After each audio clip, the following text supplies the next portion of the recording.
et à tous, on se retrouve aujourd'hui pour une nouvelle vidéo, c'est la pile à lire du mois de mars. Je crois que j'ai failli dire j'arrête les piles à lire. Pourtant j'adore me plonger dans ma palle pour décider ce que je vais lire, mais ça a été un casse-tête, vous imaginez même pas.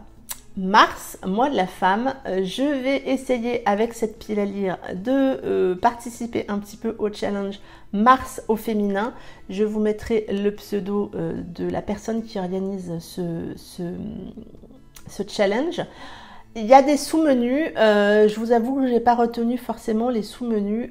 Pour ma part, j'ai un peu mis, il n'y a pas que ça dans ma pile à lire, j'ai mis des autrices et pour le coup, il n'y en aura que des autrices pour cette pile à lire. Et j'ai mis certains romans qui rentrent un peu plus dans Mars au féminin, mais je vous le dirai au moment où je les présente. Allez, à trêve de blabla, je vous montre ce que j'ai mis dans cette pile à lire. Le premier roman que j'ai mis, c'est Sullivan de Jacinthe Canet en auto-édition, prénom masculin, mais autrice, donc ça colle. Sullivan, c'est un des personnages secondaires qu'on voit dans la duologie One, que j'avais lu il y a un petit moment, hein. J'essaierai de vous retrouver mon avis là-haut. J'avais beaucoup aimé cette duologie. Je vous avoue très honnêtement que je ne me souviens pas trop de Sullivan. Sullivan est apparemment un artiste peintre et qui a un petit peu perdu son envie artistique. Il a plus trop d'inspiration. Et donc il y a une jeune femme qui va un peu débouler dans sa vie, qui devrait changer tout ça. Je ne veux pas en savoir beaucoup plus. Ce roman sort courant mars. Vous le verrez dans la prochaine vidéo qui sera la vidéo des sorties livresques. Mais donc, je vais le mettre dans cette pile à lire. Jacinthe Canet, pour moi, est cette jeune femme pétillante, féministe. Donc, elle rentre dans Mars au féminin.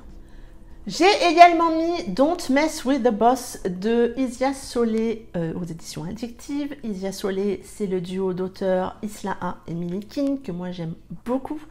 On est là dans un roman, j'en ai parlé un petit peu avec Millie et Millie me dit on l'a voulu un peu fun.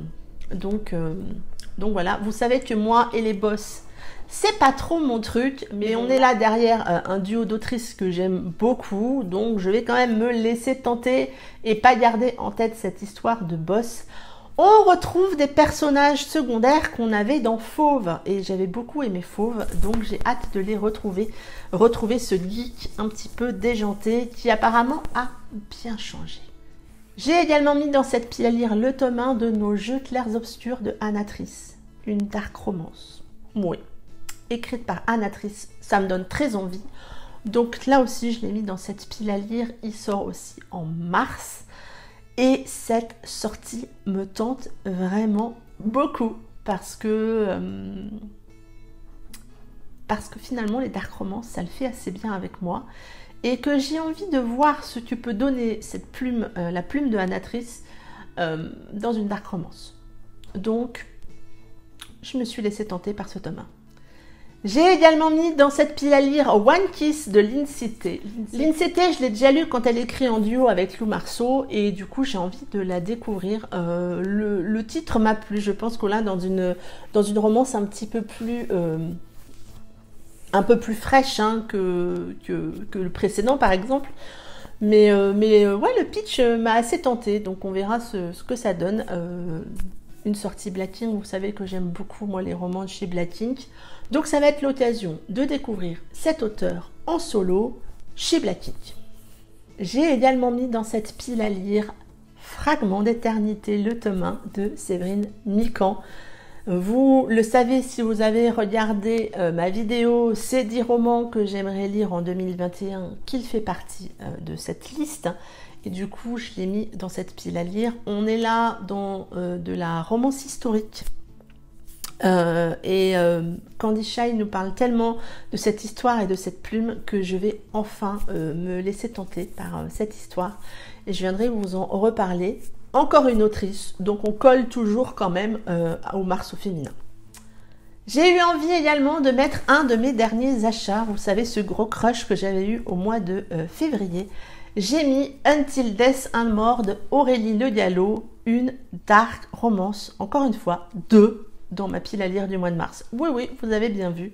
J'ai eu un très gros crush sur la couverture de ce roman ainsi que de son spin-off. Et du coup, il faut que je le lise. Il faut que je me fasse une idée.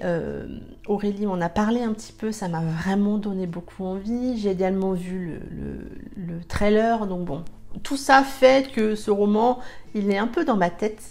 Donc j'ai eu envie de le mettre dans cette pile à lire.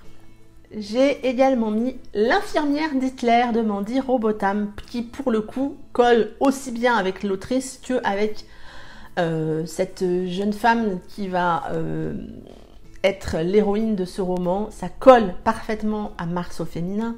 Un roman qui me tente beaucoup, que Blablamun m'a offert à Noël et que je veux sortir de ma palle. Je pense que ça va être très poignant, mais j'ai envie de le lire pour... Voilà, j'ai envie de découvrir cette histoire et je pense que de lire cette histoire au mois de mars, ça colle très très bien. Donc on verra ce que ça donne avec cette histoire. Je viens vous en reparler très prochainement. J'ai également mis Hideout de Lily Arnaud aux éditions Nicha, si je ne me trompe pas, que j'ai acheté à sa sortie. Il était en promo en numérique, donc je me suis fait plaisir, je me suis laissé tenter. Hein, vous verrez ça dans mon book haul du mois de février. Et j'ai envie de découvrir cette histoire. Je ne vois que des très bons avis sur ce roman, donc il faut que je me fasse mon idée. Donc je l'ai mis dans cette pile à lire. J'ai également mis Les sorcières de Pendel de Stacey Holz chez Michel Lafon. Un roman que m'a offert Céline dans notre swap de Noël, qui avait été un très gros coup de cœur pour Steph Bookin. Et j'ai envie de découvrir ce roman. Je pense que ça colle assez bien aussi à Mars au féminin. Donc voilà, on va voir ce que ça donne avec ce roman. On est là dans de l'historique avec une histoire de femmes qui ont concocté des choses pour soigner les autres. De mémoire, hein, ne me fouettez pas si je me trompe un peu. Ça se passe ça fait en 1600 quelque chose, donc j'ai très envie de découvrir cette histoire. La couve est juste sublime, donc là aussi on verra bien ce que ça donne. Et le dernier roman que j'ai mis dans cette pile à lire, c'est le roman audio. J'ai fait un roman audio au mois de février, je vais essayer d'en faire un par mois, c'est parfait. J'ai essayé de mettre un roman qui colle à Mars au féminin et j'ai mis Betty de Tiffany McDaniel qui vient tout juste de sortir en audio. Je l'avais repéré dans les annonces et du coup bah là je l'ai pris. C'est un roman qui me fait très envie. C'est Audrey qui l'a lu il n'y a pas longtemps et qui en a vraiment fait un retour qui m'a vraiment donné envie. Donc je me suis mis dans cette pile à lire du mois de mars en audio. Et puis ça sera l'occasion de découvrir ce roman au cours de ce mois de mars, au cours de ce mois de mars au féminin. Parce que je pense qu'avec un prénom pareil, ça va parfaitement coller. Voilà pour cette pile à lire du mois de mars. C'était peut-être un peu brouillon. Je ne sais pas si j'étais vraiment... comment dire... J'ai beaucoup cherché mes mots. Depuis ce matin, c'est ça. Les copines se sont un peu moquées de moi parce qu'il y a des mots qui ne sortaient pas. Pourtant, ils sont là, mais bref, passons. J'espère donc que cette vidéo n'aura pas été trop brouillonne. On va dire ça comme ça. Je vais essayer de m'arranger au montage, mais bon. Et j'espère que ça vous aura donné des idées, peut-être pour mars au féminin. Est-ce que vous aussi, vous avez préparé votre pile à lire du mois de mars? Est-ce qu'on a des romans en commun? Dites-moi tout en commentaire. Peut-être qu'on peut se prévoir une lecture commune, qui sait. N'hésitez pas à vous abonner à la chaîne et à me suivre aussi sur Instagram parce que vous pouvez venir papoter avec moi. Je suis très ouverte à la discussion. J'adore papoter. Team Pipelette enclenché. En attendant, moi, je vous souhaite de très belles lectures. Prenez soin de vous et je vous dis à très bientôt pour une prochaine vidéo. Bye bye!